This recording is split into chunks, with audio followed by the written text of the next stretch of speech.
Your opinion of what you saw.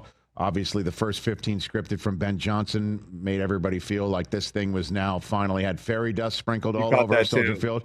And then, and then there was a struggle after that. And then JJ McCarthy could not have looked more lost. First half, and then he throws a pick six, and then boom, all of a sudden, the national champion quarterback that I know and love showed up. What's your opinion of the Monday Nighter moving forward? Well, Chris? Two sides to it. I mean, there's the Chicago side of it, and you mentioned it, the script. I mean, a Ben Johnson script. He's had, months to come up with this script. In the city of Chicago, the top almost blows off. They're like, oh, we've got our guy. We're finally the guy that's going to pull the sword from the stone here when it comes to quarterbacks. And I do think they have that guy physically. You look at the dart that he threw to Odunze, and it might even be the picture there in the red zone on that first possession. It was like, oh my God. Right.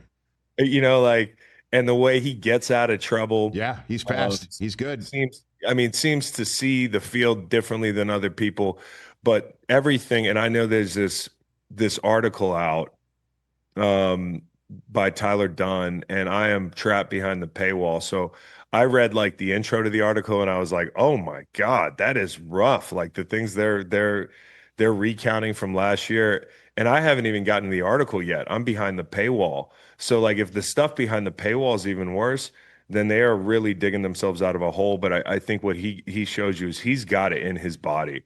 Ben Johnson's a hell of a coordinator.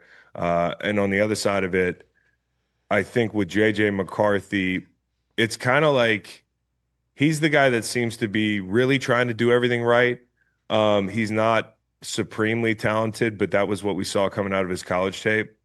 And he's in a place where playing quarterback is probably easier than anywhere in the league when they're at full strength because of their coach. I think O'Connell's awesome. I mean, you talk about getting Josh Dobbs ready to play, coming straight from the airport, teaching him the freaking snap count on the sideline.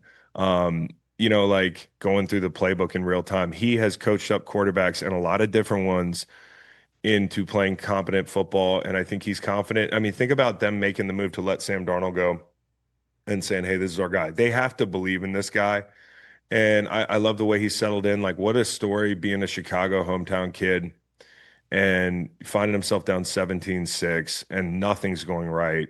He throws a pick six in his hometown. Like, all the negative thoughts that probably entered his head, he was able to push those aside. The Vikings were able to run the football, and he hit some big throws, a little red zone scissors. That's my favorite play in Madden to Aaron Jones to kind of like to shock Chicago. I mean, it was like, and then they got the ball and they didn't give it back. Mm-hmm. And yeah, I think all this stuff that you're worried about with Caleb Williams shows up. Evidently in the article, they're talking about, the snap count, pre-snap motion, like issues, learning that stuff, or an unwillingness to do things other people's way.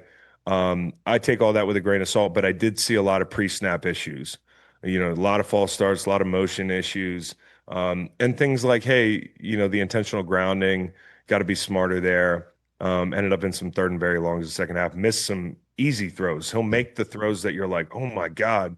And then he'll miss some of the more easy DJ throws. Moore one. Yeah. DJ Moore was wide open, heading towards the pylon, and that would have been a big connection right there. Hey, you made it all the way to the end. Thanks for that. Check us out every single day streaming live on Disney Plus and the ESPN app 12 to 3 Eastern.